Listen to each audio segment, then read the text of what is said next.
15 de outubro de 2025, nesta quarta-feira da 28ª semana do Tempo Comum, a Igreja celebra a memória de Santa Teresa de Jesus, Virgem e Doutora da Igreja.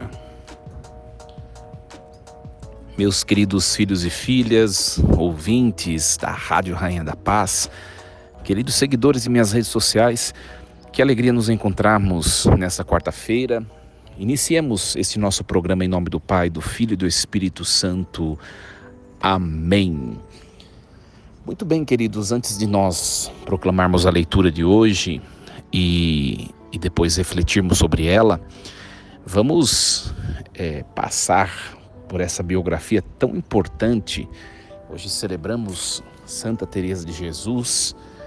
Teresa nasceu no dia 28 de março de 1515, lá em Ávila, na Espanha. Era de família cristã muito piedosa. Desde criancinha, Teresa mostrava um zelo pela fé.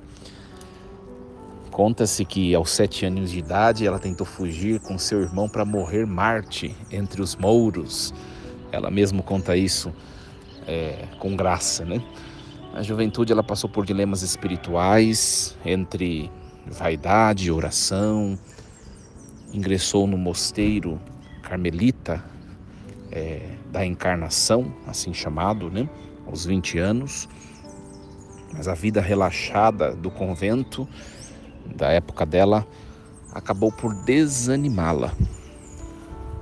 Ela viveu uma profunda conversão espiritual por volta dos 39 anos de idade. Era mais ou menos o ano de 1554, quando ela teve uma experiência marcante com uma imagem de Cristo sofredor.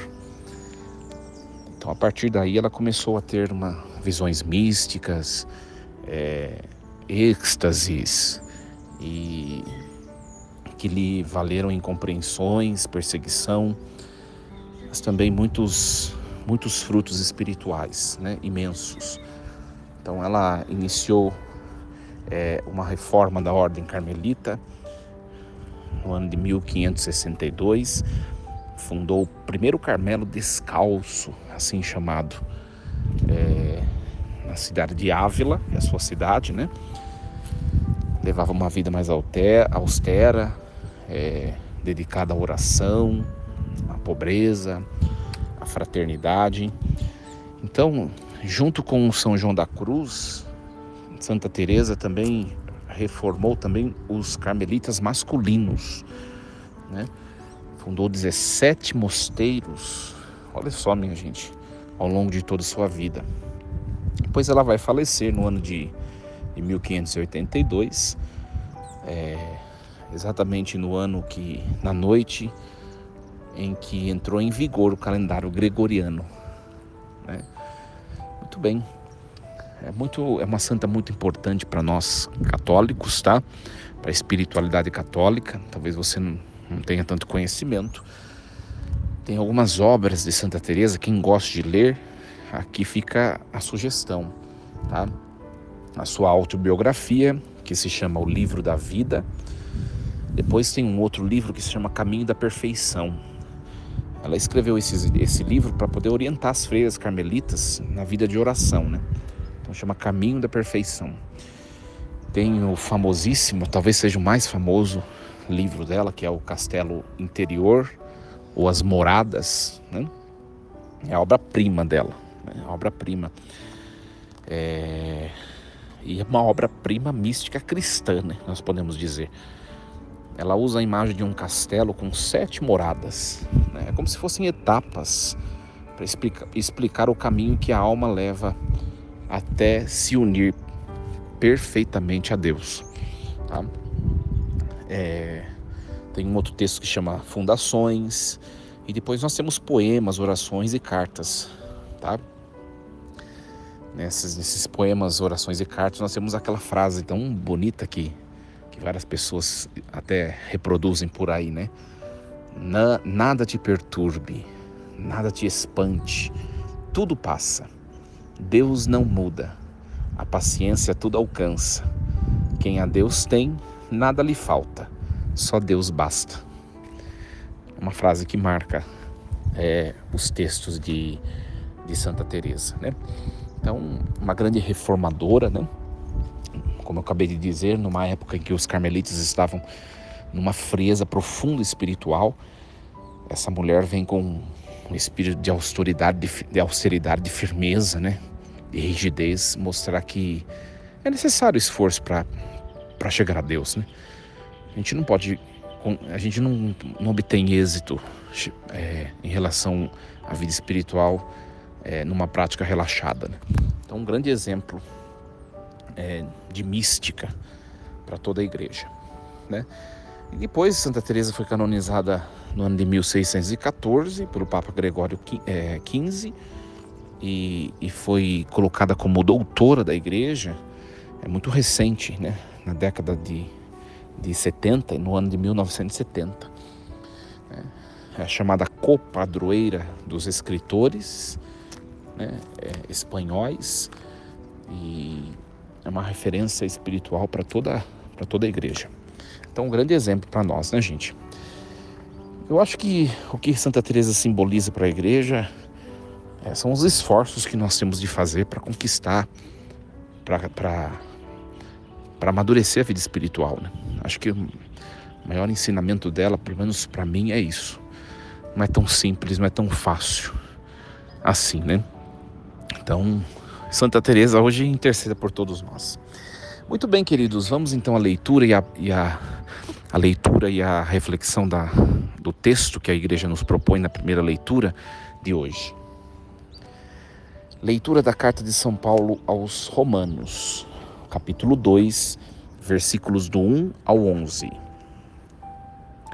Ó homem, qualquer que sejas, tu que julgas, não tens desculpa, pois julgando os outros, te condenas a ti mesmo. Já que fazes as mesmas coisas, tu que julgas.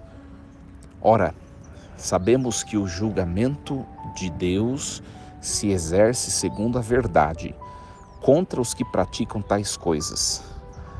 Homem, tu que julgas os que praticam tais coisas, e no entanto as fazes também tu, pensas que escaparás do julgamento de Deus? Ou será que desprezas as riquezas de sua bondade, de sua tolerância, de sua longanimidade, não entendendo que a benignidade de Deus é um insistente convite para te converteres? Por causa do teu endurecimento no mal e por teu coração impenitente, estás acumulando ira para ti mesmo no dia da ira, quando se revelará o justo juízo de Deus. Deus retribuirá cada um segundo as suas obras. Para aqueles que, perseverando na prática do bem, buscam a glória, a honra e a incorruptibilidade, Deus dará a vida eterna. Porém, para os que, por espírito de rebeldia, desobedecem à verdade e se submetem à iniquidade, estão reservadas ira e indignação, tribulação e angústia para toda pessoa que faz o mal, primeiro para o judeu, mas também para o grego. Glória, honra e paz para todo aquele que pratica o bem, primeiro para o judeu, mas também para o grego, pois Deus não faz distinção de pessoas. Palavra do Senhor. Graças a Deus. Muito bem, queridos, nós contemplamos hoje Paulo, que está escrevendo aos cristãos de Roma, mais ou menos no ano de 57, 58 depois de Cristo, tá? Então a comunidade romana, já havia dito isso ontem e anteontem para vocês, né? A comunidade romana incluía judeus e gentios. Gentios eram também os pagãos, tá? E Paulo está desenvolvendo o seu grande tema. Todos pecaram, todos precisam da graça de Deus. E que a justiça de Deus é para todos. Todos somos pecadores e todos precisamos da graça. Então hoje nós começamos o capítulo 2 e hoje ele se dirige àqueles que julgam, né? É um grande alerta contra a hipocrisia, né?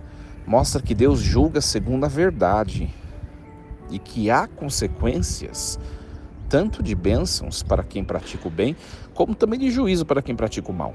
Então, o contexto também é de uma cultura de honra e de vergonha, né? Um grande questionamento sobre a lei judaica, né? Da consciência moral universal, né? Então, Paulo fala para os pagãos ou gentios e fala também para os judeus, né? Então, vamos acompanhar um pouquinho por grupo de versículos para a gente entender. Olha, ele começa desse jeito. Versículos do 1 ao 3. Esse é o capítulo 2, tá? Portanto, tu que julgas és indesculpável, pois no que julgas o outro, te condenas a ti mesmo. O que quer dizer isso, né? Falando de maneira bem prática.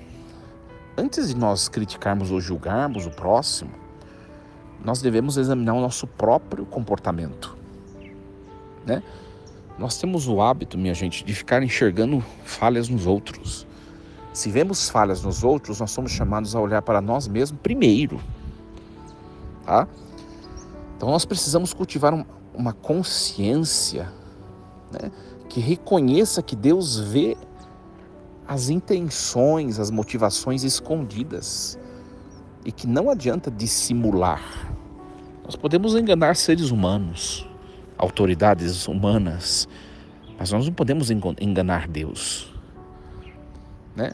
Por isso aqui é um convite, ele está convidando a comunidade de Roma a se afastar da hipocrisia, agir de modo coerente entre o que dizemos e o que fazemos, tá? Depois ele vai dizer: ou desprezas as riquezas de sua bondade, a tolerância e paciência, né? Aqui ele está falando, o Deus a quem nós servimos e que nos chama, ele é cheio de bondade. Ele é cheio de bondade, né? A maior prova da bondade, da amabilidade de Deus em relação a nós, é que ele é cheio de paciência. Nós vivemos no tempo da paciência, né? E nós podemos responder a esse chamado sem desperdiçá-lo. Nós devemos examinar o nosso coração, ver se o coração não está duro, né? Ver se nós não estamos resistentes à graça de Deus, né? Pedir ao Espírito Santo que nos suavize o nosso coração. Quantas vezes a gente fala dos outros, implicância com os outros, com o próximo, e o nosso coração está tão angustiado, tão impaciente, tão duro, tão fragilizado, né? Então, o momento de olharmos para nós mesmos o que nós temos vivido, né? O versículo 6 está dizendo assim, versículo 6, porque Deus retribuirá a cada um segundo as suas obras, né? Vida eterna aos que, perseverando no bem, buscam a glória. E depois, mais adiante, ele vai dizer: tribulação e angústia haverá sobre toda a alma do homem que pratica o mal, primeiro do judeu, depois do gentio. Olha, um texto que escandaliza para a época de Paulo. Por quê? Porque ele está falando, quem mais conhece a Deus vai ser julgado por primeiro, e o juízo vai ser mais temerário, né? Nós precisamos viver de tal modo, minha gente, que as nossas obras sejam coerentes com a nossa fé. Perseverar no bem, nas ações. Aqui não quer dizer que a gente vai ser perfeito. Eu sei as minhas imperfeições, os meus ímpetos, os meus pecados. Você também está me ouvindo, sabe suas falhas. Mas qual que é o problema nosso? Nós queremos exigir perfeição dos outros, quando nós não fazemos às vezes o esforço para vencer coisas que a gente pode vencer. Então vamos dar uma chacoalhada, essa é a propósito do texto de hoje. Vamos dar uma chacoalhada em nós mesmos, para progredirmos na fé, para avançarmos na fé e deixarmos o próximo em paz. No fundo é isso que Paulo está dizendo, né? As principais ideias que emergem desse trecho de hoje, minha gente, a hipocrisia de julgar o outro quando também nós praticamos o mal, né? Então essa hipocrisia ela é condenada, rechaçada por Paulo. Deus ele julga com justiça, segundo a verdade e não segundo a aparência exterior. Então nós temos acima de nós aquele que vai ser o nosso juiz, né? E ele conhece toda a nossa profundidade, todas as nossas ações, nossos pensamentos, nossos sentimentos, né? Haverá uma retribuição de vida eterna para os que praticam o bem, de ira, de tribulação para os que persistem no mal, né? E a pergunta, às vezes a gente se acha muito bonzinho, né? Eu sou tão bonzinho. Tem gente que às vezes vem confessar, eu falo para vocês, né? Chega diante do padre, padre, eu sou tão bonzinho, não sei o quê. Olha, se o senhor fosse bonzinho, o senhor não precisaria vir confessar, né? Se eu, padre Diego, se eu fosse bonzinho o suficiente ou necessário, eu não precisaria mais dos sacramentos. Já estaria, hoje nós celebramos Santa Teresa. Teresa atingiu a 7ª morada, a ponto que ela levitava, ela tinha êxtases, né? Um momento de encontro fecundo com Deus que transbordava na sua corporeidade. Nós não chegamos nesse estágio ainda, então a gente não é tão bonzinho quando a gente fala. Analisando um pouquinho o testemunho de Santa Teresa de Ávila, dá vontade de dizer para essas pessoas que se acham santas, o dia que você levitar como Santa Teresa de Ávila, eu vou acreditar que você é um pouco bonzinho ou um pouco boazinha. Não é verdade, minha gente? Então, tirar um pouquinho a máscara, né? Essa hipocrisia que às vezes, diante da qual nós vamos nos revestindo. Eu faço sempre questão no meu ministério, gente, que as pessoas acabam reconhecendo um pouquinho as nossas virtudes e as pessoas às vezes confundem com santidade. Você ter virtudes humanas não quer dizer que você é santo, né? Porque a santidade não depende somente das virtudes humanas. A gente precisa entender um pouco sobre moral, né? O estágio de santidade depende da virtude teologal da caridade, né? Eu posso ser um perfeito orador, um perfeito homileta, né? Um perfeito cozinheiro, um perfeito... Enfim, tem tantas virtudes humanas, né? Mas eu posso estar com a minha alma cheia de pecado mortal, sem a caridade. Então, o que diz ser santo ou não são virtudes humanas. São as virtudes teologais. A fé, a esperança e o amor. Eu preciso estar em estado de pleno de santidade, em estado de graça. E eu digo a vocês, gente, como é difícil se manter em estado de graça. Como é difícil. Eu tenho dito isso para os jovens da minha paróquia, que eles estão em fase de confissões, né? Para receber os sacramentos. Inclusive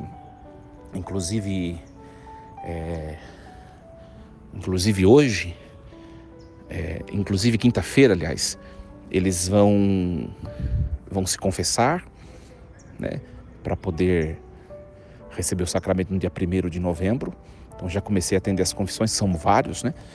E amanhã eles vão se confessar, amanhã é quinta-feira. E eu já disse, eu atendi uma parte, já atendi semana passada, né? E é interessante que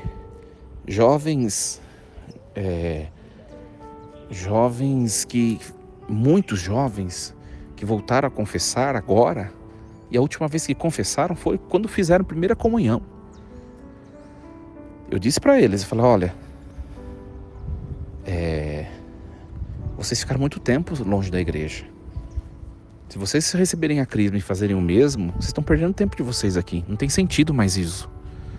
Já passou a fase da igreja, da fase de sacramentalismo, né? A cristandade, onde todo mundo tinha que receber sacramento.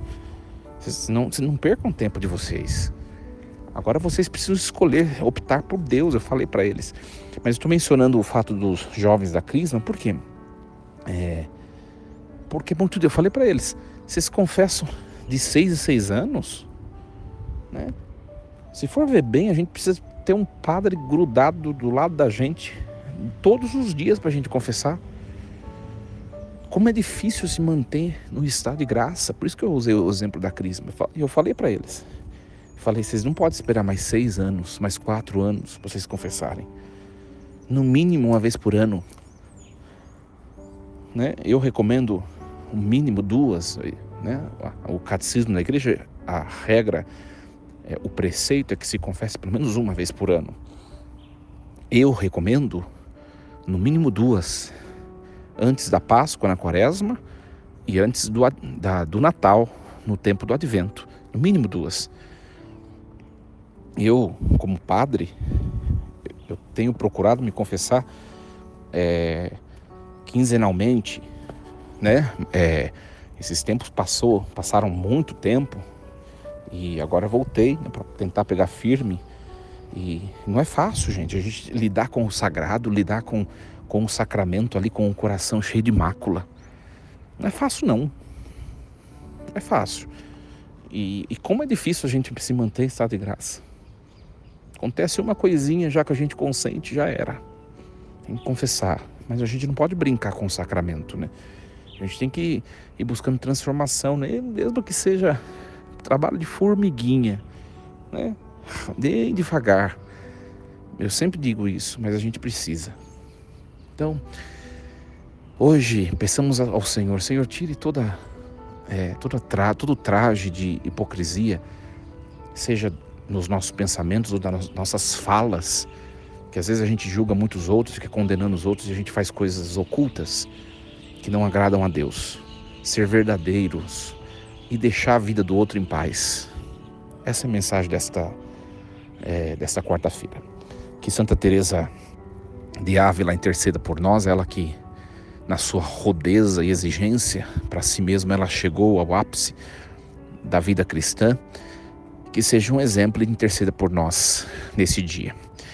Força e coragem, em nome do Pai, do Filho e do Espírito Santo. Amém. E lembremos-nos sempre, Deus está no comando de tudo.